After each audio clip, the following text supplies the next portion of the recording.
values, like a swimming, and these are things that just come as you are in the arena of the game. Like a swimming pool, you know, is going to cost new $30,000 to $50,000 to put in. So a pool is going to add maybe about 65%, depending on the pool. So, yeah, and I have access to those kinds of, you know, the update things and what the return on investment is based on their studies, you know, those kind of things. But I guess there's just the little things like, you know, when they teach you in class, they tell you, oh, a bedroom's $5,000. That's the exercise they do, but that's not correct. That's just the exercise they do at school. So I'm just looking for real numbers, is basically. Okay. And sometimes it's not numbers, it's just trying to get the properties where you want them. And jump in if you've got anything to say, because Steve looks like he wants to jump in and say things all the time. So you feel free to do that. When I did all that, and they teach you all of that, the replacement value and all of that stuff, I mean, we're realtors, and you can just drive yourself freaking crazy with it. And this market is so fast moving that a lot of times if you just throw that kind of crap out of the window, I hate to sound like that. Right. There's houses that are so unique that you're just kind of going realtor dust right out of the sky. Sorry. Sometimes you just do that. So really, if you can find your comparables that are the closest to your subject, that's always going to be better. One thing that I have found, and appraisers look at this the same way, is instead of looking at 3-bedroom, 4-bedroom, 5-bedroom, go to the square footage of the property first. Okay. That will give you a little bit better value, especially if you're trying to do that price per square footage, which I don't recommend in our marketplace. In most places, if you're in a gated community, like Rebecca sells a lot of gated communities, where the homes are more similar and the land is everything, then you can do a price per square footage and get an accurate number. But if you try to do Cape Coral like that, you're going to end up with maybe a square footage price of 150,000, and you do the numbers and it's like 30,000 less than where the sale prices are, or over. So I would try to stay away from price per square foot if you can. Any comments, Rebecca? You've done a lot of homes lately. She's listening. Okay. Okay. I find it hard. I only can get from the MLS, I can only get comps for up to 4 months. And sometimes you need to go farther down, like to a year. And I've been wondering how you can do that. Oh, okay. We can show you that too. Yeah, and appraisers will do the same thing. They try to default to 3 to 4 months first. In a busy market, that's where you're going to try to stay within an area. If you have to go out beyond the 4 months, then start taking it like by 2 months at a time till you can find enough properties. Because if you get too far out, then appraisers are going to be doing the same thing. We're going to have to just like start adjusting for neighborhoods and things like that. And that's where the realtor fairy dust comes in to get it right. All right, so let me see if we can. You notice we've got our new MLS in here now too as well, right? There we go. Okay.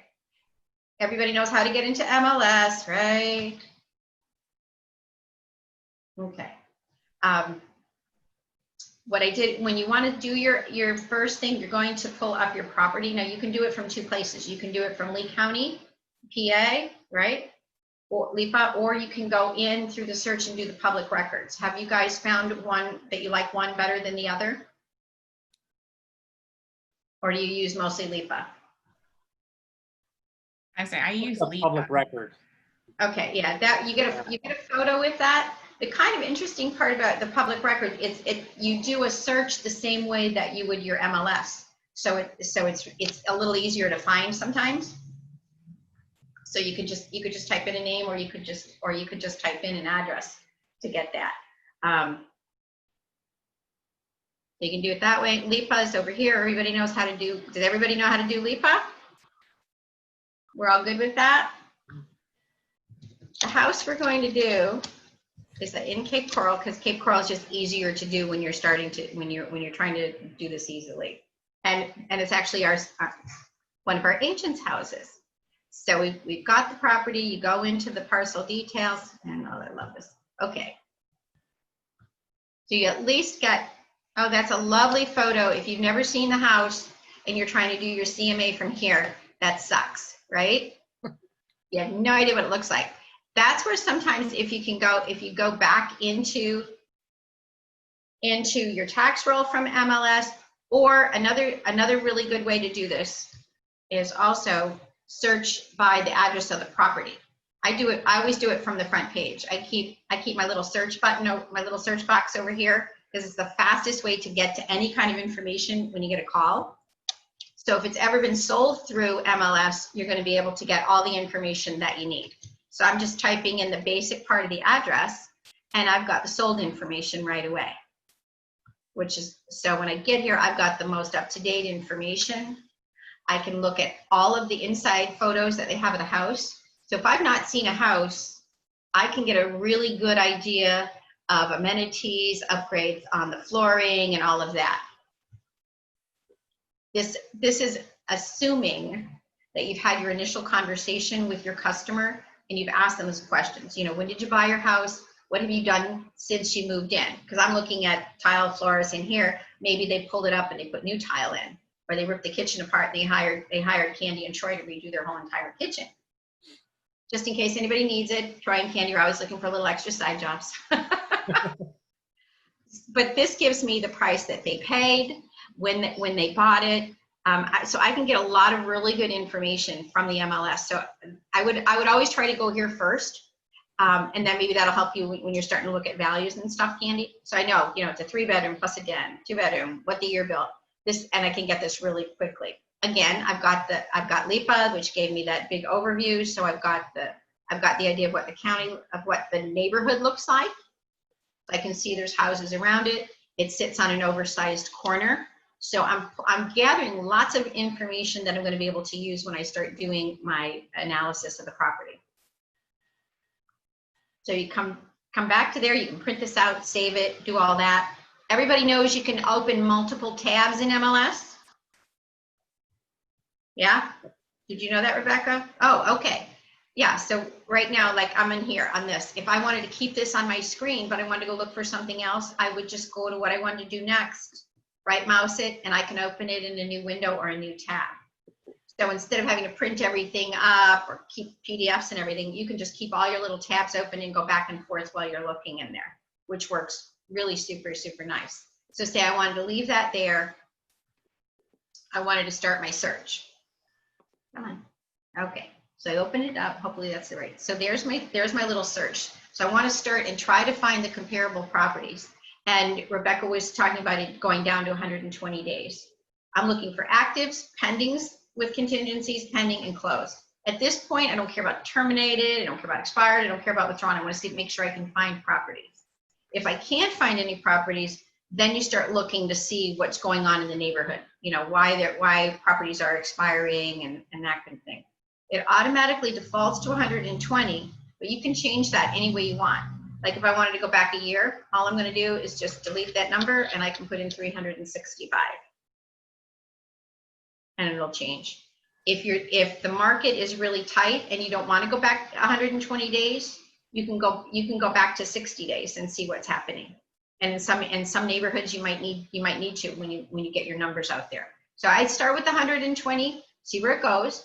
Just in MLS right now, we know there's over 5,000. So I've started with what I want, my actives, my pendings, and my closed. And then I'm going to look for my neighborhood.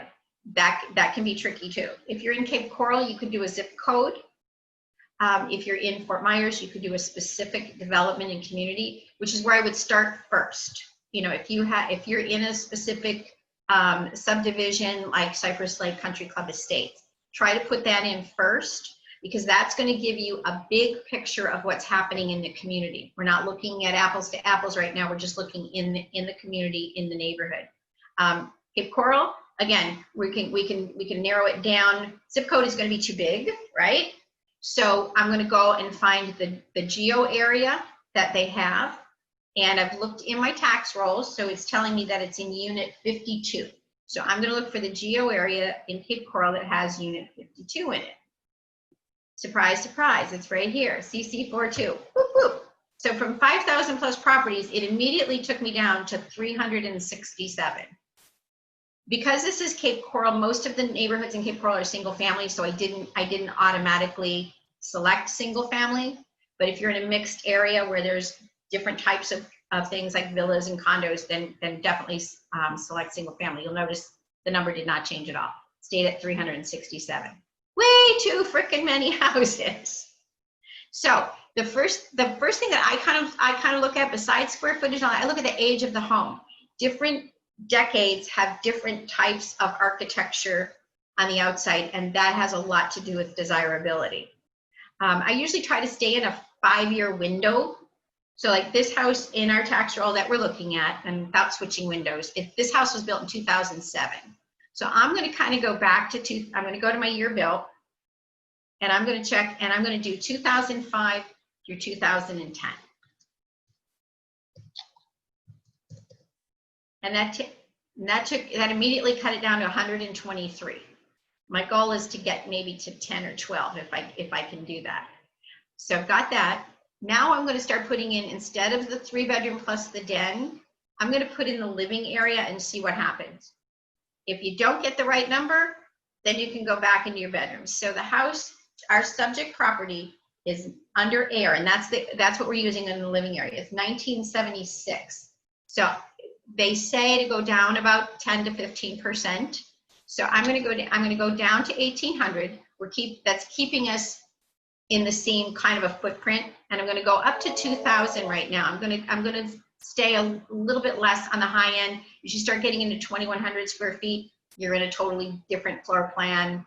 Things might be changing, might be getting a little bit nicer. So you want to stay in something that's going to keep the same kind of a basic area. So 1800 to 2000, that brought it down to 19. Wow, boom, really, really, really fast. The other thing, and I know you were talking about pools and stuff, Candy, because this market is so weird and tight, I would try to see if I could eliminate the pools if your subject doesn't have a pool. And then if the numbers don't work, then you can add it back in for getting your comps, and then we'd have to adjust the pricing. Make some sense? So I'm going to say private pool, no. So I'm starting out with 19. I hit no, and it eliminated 7 homes. So I've got 12. I think that's a good enough amount to work with, and I don't have to add back in the pool. If I had like 7, 8, 9, maybe even 10 that didn't have pools, I might want to put the pool back in, look at the properties, and then kind of go from there. So you've noticed I put very few parameters in my searching right now. The idea is to start with less or start with more and then work yourself down. If you get too tight with the type of comparable, you might miss a house that could potentially be a really good comp. And keep in mind, agents put information in, and sometimes they don't put the right information in. Like on here, the neighborhood that we're in, again, you have to know a little bit about your neighborhood. I looked at LIPA, saw where the house was located, and those were all off-order homes. So I didn't put in the parameter of taking out the waterfront. But if you needed to do that, you put no waterfront, it's not going to change the number. It took 1 out. So it really didn't do a whole bunch of stuff. If you're searching for a waterfront home, you can't compare off-water homes. It makes absolutely 0 sense. Your dollar value for the lot is just tremendously different. And usually the type of home that's going on a waterfront is going to be significantly different than an off-water home. And again, you've got to know your neighborhood if you're in a golf access community as opposed to a non-golf access community. When you're doing waterfront, I would not start digging. Remember, we want to keep that pool of properties bigger. So I would not start putting in things like basin and wide canals and all of that. Again, because agents sometimes don't press the right buttons and you might miss a really good comp. So try to avoid putting in as many things as you can when you're searching. You can start eliminating as we go through each property. So I've got 11 houses and I'm going to take a look at them. So at a real quick glance, I'm looking for the combo. I'm looking for what's available, what's pending, what's sold. It's going to immediately give me some trends in the neighborhood and give me an idea if the house that we're looking at has a better potential for selling. And in this case, we've got a lot of solds. We've got 3 under contract, and it's interesting that they're all pending with contingencies. So that's telling me most of it is probably going to be financing, and there's only 1 home available that's similar. That's great. That means I've got a really good sellable neighborhood. I can get, if I get the price right, I can make a sale really fast, and I can be on vacation in October. So this is all good. All right, so yeah, it's loving me in there. Now, the other thing I take a look at before I even look at our properties is I'm looking at the price point. What's interesting is you've got a house that's available for sale right around 220. Your properties that are under contract are ranging from 210 to 234. So it's starting to give us little pictures. Now, in the solds, you've got a low of 215, which is very similar to what's available. And then and you've got 230, 215, 222, 235. So they're all kind of clumping in that 220 to 230 range. You've got one over 240, and the one at 274 is probably a throwaway because it's just so it looks more like an anomaly. So I would just ignore that. Everybody cool so far? I'm waiting for somebody to throw ideas out at me. Hey, Or, JJ, yes. would you look at the actual, what they sold those for versus the list in case there's a big difference between those? Good point. And I've got you guys are like, I'm going to move you over here. But yes, on the far end of the screen, can you see it? Or can I shrink it down a little bit? I can't shrink it. But yeah. We can see your whole screen, JJ. Okay, good. Yes. I look at that first to see where the lists are, and then look at what actually sold to get a feel for it. And there isn't much, there's not a whole lot of difference in those. So they're either getting full price for it, or the sellers are giving concessions, things like that, which we'll want to find out when we take a look at them.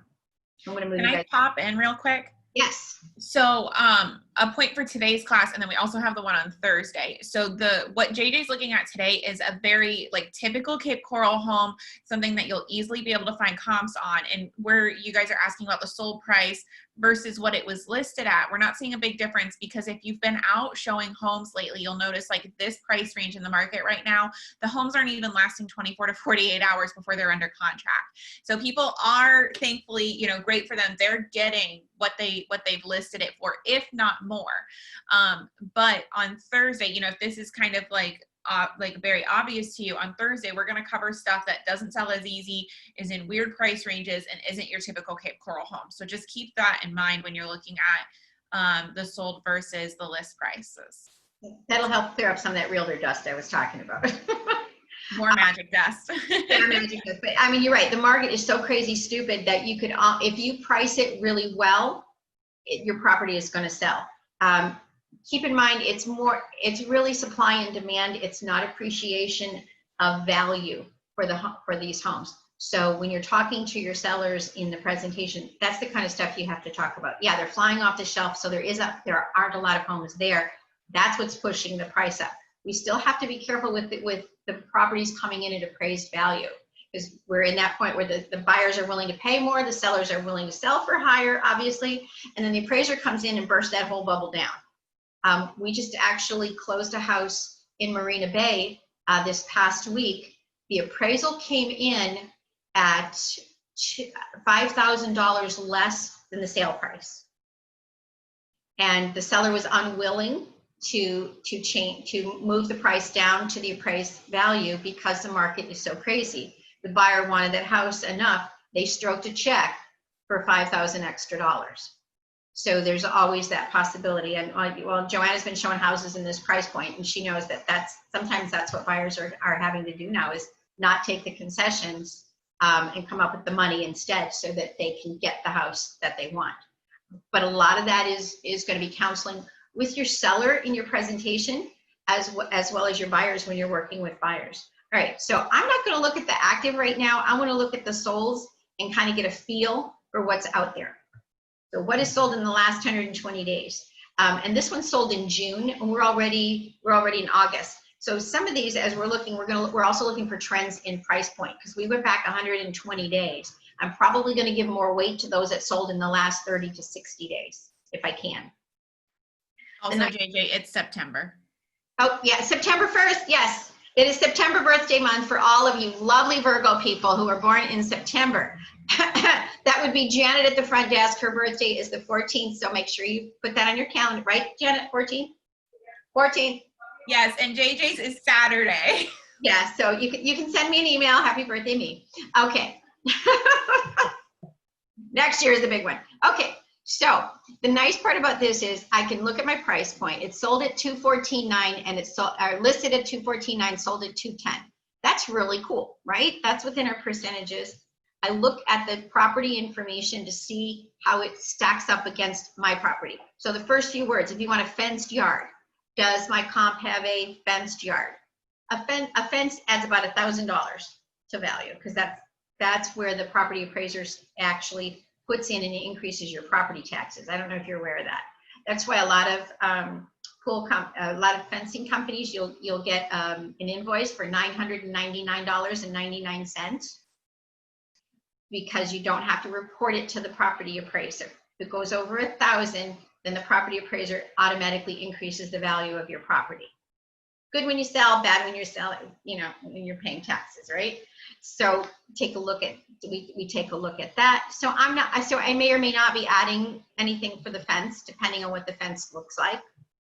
It's a 3-bedroom plus den, just like my comparable, my subject, and it's built in 2006. My subject is built in 2007.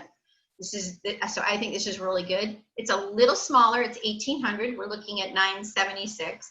So not much.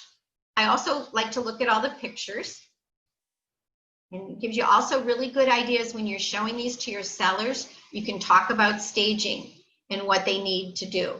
I love to show the sellers the pictures and get their feelings of it. It also will give you an idea about how easy they're going to be about moving stuff around. So that's a decent looking house, right? Nothing horribly wrong in it, and it went really cheap, $210. I'm not selecting any of them right now because I'm going to assume I'm going to select them all and then I'm going to unselect them if I don't want them. This one sold in August 20th. So this is the most recent sale. So I'm going to look real heavily at this one. It's the same square footage as the first one. It's a 4-bedroom, 2-bath. So it's basically the same floor plan. It's 2005. It's on an oversized corner. From the photo, I can tell that. And our subject property was on an oversized corner. That's kind of cool. I'll kind of take the fence in the oversized corner for about the same. You don't really get a lot of extra dollar value on an oversized corner. It can be a negative if you've got assessments coming in because you're going to pay more because the total square footage of the lot is more. So they may or may not be a positive depending on the neighborhood that you're in. It was listed at $230, so they stretched a little bit in their price, and it sold at $215. Basically the same price, you're seeing a slight increase from June to August here. We can look at the photos, make sure that there's nothing disastrous in the house. I mean, that looks like a typical Cape Coral yard. They've got some really nice pavers in the lanai area. It's a nice, decent, no bad looking house. I mean, the shower in the master bathroom is kind of cool. Looks like they've upgraded that since 2005. And we obviously have a little girl who lives there because she's got unicorns. But inside laundry, it's in a neighborhood that's growing. There's houses around it, but lots of room for new construction. So that's a good one to take in as well. This one sold in August as well, $216. So you're kind of seeing where the prices are starting to settle as you look. This sold $1,000 over list price. Interesting. A little bit bigger square footage, price, size of the years the same. I mean, these are really good comps. This makes it a super easy one. These are almost like postage stamps. This one was vacant, and that may be why the buyer was willing to pay a little bit more so they could move in really quick and it hadn't been lived in as much. But it, nice plain Jane, absolutely no yard, just lovely. And they also enclosed their lanai. Yay. So it's not quite the same, but it's still a decent comp on it. This one, a little bit nicer curb appeal, if you will, and it sold a little higher. It sold at $222.5, this exact price it was listed at. That sold in July, almost 2,000 square feet, built in 2006. So these are all really super good comps on there. I just checked the wording to see if there's anything in here. Oh, they reduced it, so they were trying really hard to get the price up. And if you see a lot of those, when you're doing your numbers, you may want to look at the property history on that little clock, just to get a feel for what was happening. Why was it decreased? How high did they try it? Which would take the days on the market, because these days on the markets were a lot for this particular house. So they stretched. They started it at 230, went under contract, fell apart, went back on, price decreased, finally got it sold. So 222 is the magic number. This is something you might want to print out and add to your presentation if you need to talk about that with customers who want to overstretch the pricing. Because it's not you telling them it's not going to sell. Here's the cold facts, and here's the days that you lost on the market, your ability to move on by trying to stretch an extra $5,000. That can speak lots of heavyweight to them. Okay, next one. We've got a lot of comps here. So 235, and it sold at 235 at the end of July. 2006. It's a really good one. It's got nice curb appeal. Our subject has decent curb appeal as well. This looks like it might be on a corner. They did some interesting things out in the yard. It's a little overbuilt everywhere. And it's got a big tub. So this one I would probably take out, because it's just a little, it's not as close as our other ones. Would you all agree with that? Say yes. Okay. Yes. Next. Everyone's nodding their head. All right. See, so now I know that 235 is too high. This 240, you can see, becomes an anomaly, and that 276, that's after that, becomes an anomaly. So I'm going back to my single family display, and I decided I was keeping all the ones but the 235, right? I've got 4 solds, which is good. You want 3 to 4 if you can do that. Now I'm going to look at my pendings, and I'm going to start at the lowest one at 209. That looks like kind of a plain Jane. The only contingency on this was an inspection, which is interesting. So it's probably going to be a cash sale, an investor type of property. Really, that's a really good buy for 209 based on what was selling for $215 and $222,000. Crappy yard and no lanai. But it's $209,000. And they must have had a dog at some point. Okay, so let's take a look at the next one. All right, this one is also pending. This one's at $219,900. Went under contract in the early part of August, and it's a financing contingency. Similar square footage, age, all of that kind of stuff. Let's take a look at the inside real fast. Decent shape. The kitchen may be a little inferior to our subject property, but everything seems neat, clean, tidy, well kept, staged, pretty decent. While it's not on a corner, it's in a very similar type of neighborhood. You can see homes around it, so that's all good. And it says right in the remarks that it's all new dishwashers and that kind of stuff. This is very similar to what we saw on the solds as far as pricing. So I think I'm gonna add that to my comparable. And my last pending with contingencies, also financing, and it just went under contract. Now this one's stretching a little farther. This is at 234,900, similar square footage, 3 plus a den, 2006. So we've got basically the same thing there. We've got a little bit nicer curb appeal, and let's see if we've got anything else that would make it worth 235 as opposed to 220, which we've been kind of looking at.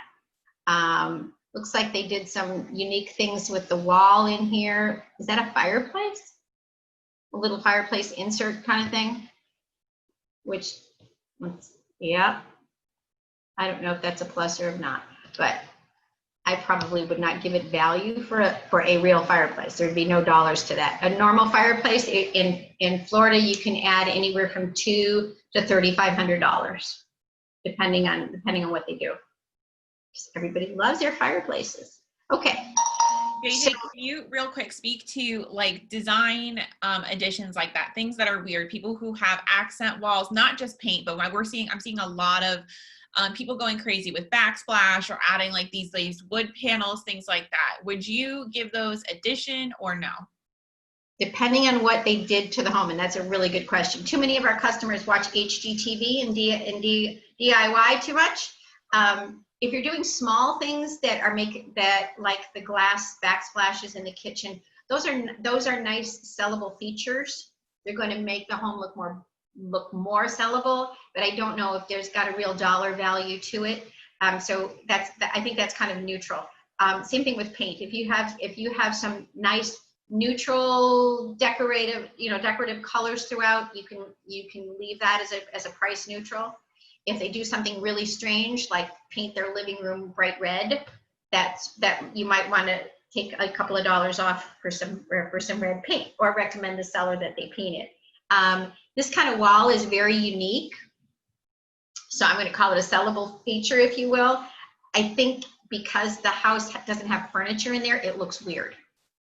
So you're gonna have to kind of deal with that when you're talking with your buyers, because I think it would look really cute if you had a conversation area around the fireplace. It's going to look like it belongs there, because I'm looking at this picture now and it just looks weird to me as a customer. So I'm not going to give them $1,000 value for that. Does that make sense? But I do see through the window they've got a really nice PVC fence. I might give them $1,000 for that PVC fence. The flooring looks really super nice, so they might get a little tab for that. And look at the red wall. They really like all that kind of stuff here. Oops. Let's see if there's any other weird things in here. They've got a chandelier in a strange place. They really watched HGTV. Okay. I have one question, JJ. Yes. As far as like in this particular home, it aside from the inside, it has really nice palm trees on the front. Is there any value in like the landscaping part of that? Great question. Yeah, I would. You can see the difference in the pricing that they listed it at. It can add as much as $5,000 or even more, depending on what they do. If they've got some nice trees that have value, palm trees can be sold for $1,000 to $3,000 a piece. Landscaping, like with the sprinkler system and all of that adds not only curb appeal, but it does add anywhere up to $5,000 in value. They can overdo it. I looked at one house and the guy put 10 palm trees in his front yard. Well, his 10 palm trees were worth about $40,000, but you couldn't see the house because he put too many palm trees in there. So that can be a negative. But yeah, even if they do nothing but spend $300, go to Home Depot or Lowe's, and buy some potted plants and fill out that front area, that certainly will add some value to it. So if you put in a tree, you could figure maybe 75% back on a tree, sometimes dollar for dollar, depending on what you do. That's a great question. Okay.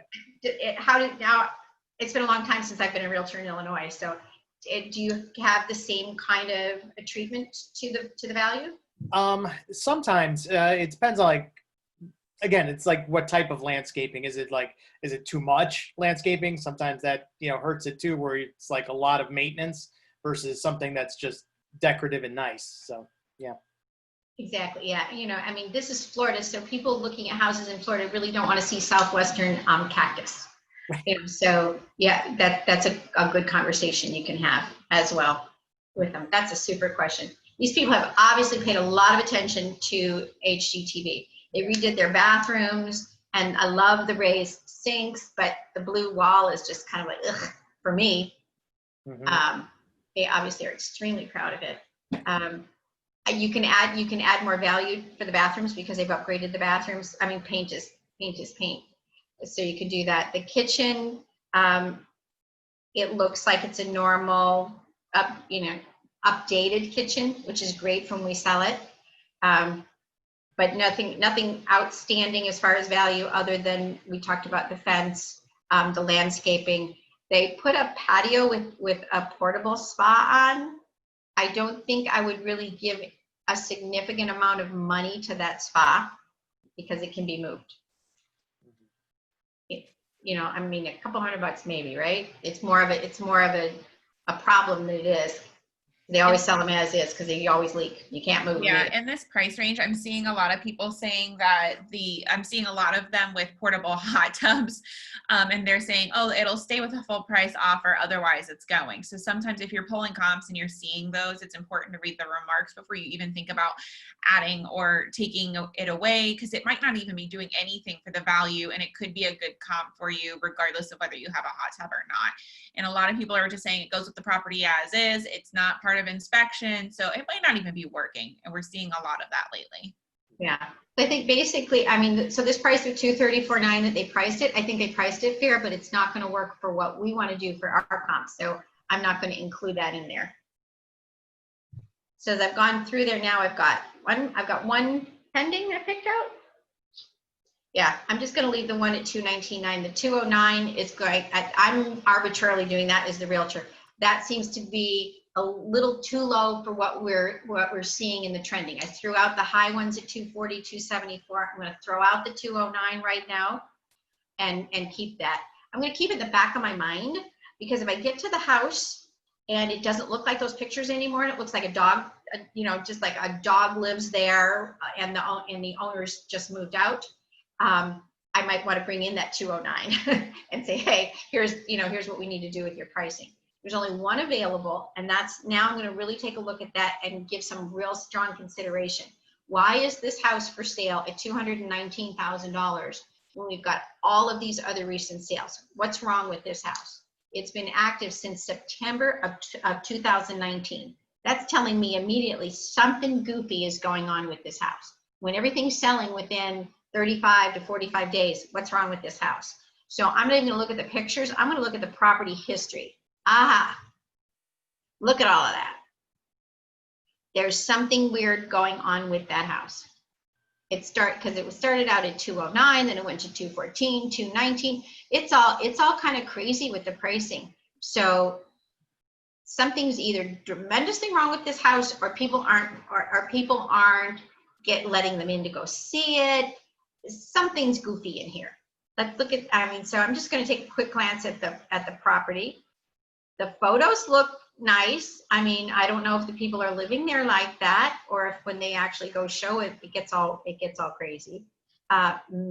They made some kind of an upgrade on the sink in the bathroom. They painted the floor tile. So initially the photos look okay. So it could be in a horrible neighborhood. Maybe there's really bad houses around it, or they're not showing it or anything like that. I would tend to normally to just kind of like take this out if I didn't have anything else, if I had other availables. This is my only available.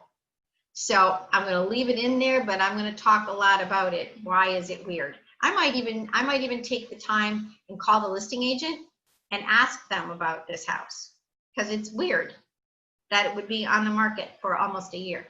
It's just strange. So those are the little pieces of homework that you also want to do.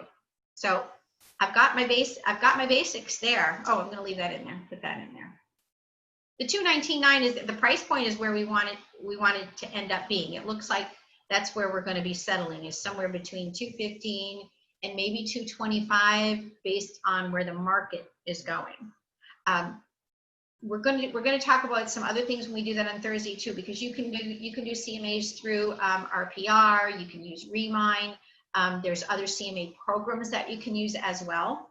But I would recommend starting with the MLS, and that's why we're doing this first. And you can do a quick CMA just for yourself. It's not a pretty thing, it's not a presentable thing, but it gives you your numbers. And that's the one thing I kind of like about it.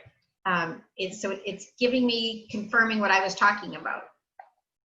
Now, if you notice, now I've done this, and it pulled it all down to where it leaves that $219.9.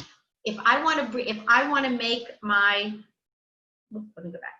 If I want to make my number go a little higher, remember that weird one, the weird one? I might see what happens if we take that out. See if we take the weird available out and see if it changes our numbers any. Going to the quick CMA. It did. It's only on our screen, it's only showing that it's still generating. Oh, sorry guys. Okay, it brought it back up. It pulled in the low of the 210 and it pulled in the high of 222. I'll just shut this off so you don't have to see Oh, ooh, look at that, ugly. All right, so that's one little trick that you're gonna do is if you do that quick CMA, it's gonna give you your high, your low, your median, and see if that makes sense to you before you do anything else with it. Has anybody tried it doing that? No, you could use the quick CMA if you have an investor who's just about numbers. You could send a one-page report like that to them. I would keep it, I'd print that out, and I would be able to, and I would use that when I start using my other CMA programs.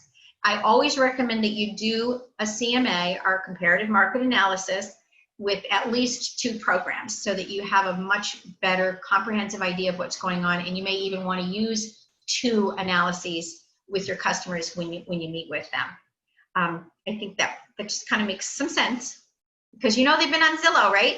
And that is the other thing you want to do for comparables is go out and look at Zillow, see what Zillow has going on out there because your customer will have as well. So you can also print those kind of things up. You can print a CMA from MLS. It will give you a bigger picture of what's going on because you can include photos and all of that. You're going to have to go through all of this. I'm not going to walk through it step by step because I think I've filled your heads with how to get the numbers. But these are things that you want to be able to use. Your CMA that you're going to print up in the MLS, you can email it or you can use it in a presentation or just use it for historical data for yourself as well. I highly recommend not mailing out a CMA prior to meeting with someone because then they're going to come up with their own little opinions and draft everything. Whereas if you meet with them, even if you email it in time for your appointment or do a Zoom meeting like this, you can walk them through each page of the analysis. You can point out the things in each house, in each property that you've chosen, get them to follow the path. The idea in your presentation is to get them to follow the path that you're laying out for them to bring them to the inevitable conclusion of the price range that you want them to list at. That's the mark of a really good realtor. You let them make the decision, but you just gently guide them along the path. And by the time they get to the end, they really can't argue with you because you've laid it out so nicely. That's it. That's a JJ trick. That's going to be it for the CMAs today. Oh, you never want to say CMA to your customer. That's realtor lingo. You always want to talk about an analysis, a comprehensive market evaluation. You want to use those big dollar words because you're going to charge them big dollars. When you start coming at them with the 6 and 7% listing, you don't want to be, throwing words around like FSBOs and CMAs and DOMs. They don't know what DOM is, they don't know what days on the market are. If you say, oh, it's got a fipple, what the hell's a fipple, right? It's a fireplace. Talk about those kind of things. Use the college words, use the 50-cent words to give yourself some added value when you're presenting as well. And I'm here for any questions, comments. I have a buyer who's looking to be like an investor. They're basically looking to find a home, even if it's distressed, and puts the money into it. They're not looking to do any additions. They're looking to just, do some fix-ups and flip it, basically. Okay. The one of the things in giving them a CMA is also at the potential for what they can sell the house for. So that's always an issue, is saying, okay, you can get about this in a neighborhood, but a lot of the other homes are not getting it, but they're also not in that condition either. Right. So that's one of the issues I have, trying to find good comps for them to make a decision with. I would go back and instead of going 0 to 120, I would take your numbers because you don't have to go 0. Go back from last year to another year. So it's like go 365 to 720. Go back and see what happened a year ago. Okay. Or you could even do 2 years. But that's a fantastic little segue into, write this down, on September the 15th. There's a 4-hour CE class. It's a webinar on single family investments. Okay. Which is really going to be super because it's going to talk about how to pick out the properties, how to do those income streams and do projections for how long they need to hold the property, if they need to hold the property and all that. I think if you're a Passport member, it's like $15. Okay. And it's 4 hours CE. I just signed up for it. Even if you don't work with investors, it gives you a really good idea about how to evaluate a property, because every house is an investment. And that's another little twist when you're talking to your customers. Yeah, we know you're living in your home, and and you hope you want to make the $100,000 over over the price like your parents did and your grandparents did.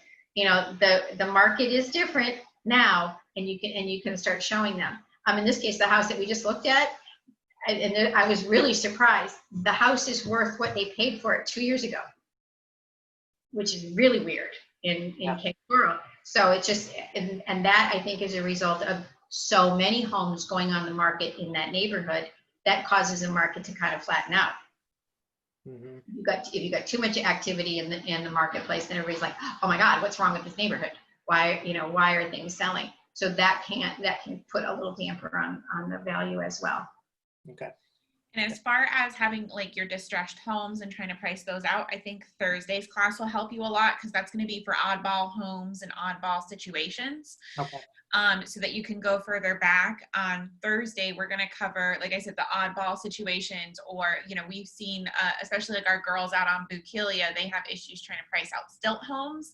So they have issues finding things that match, or out in Fort Myers Beach.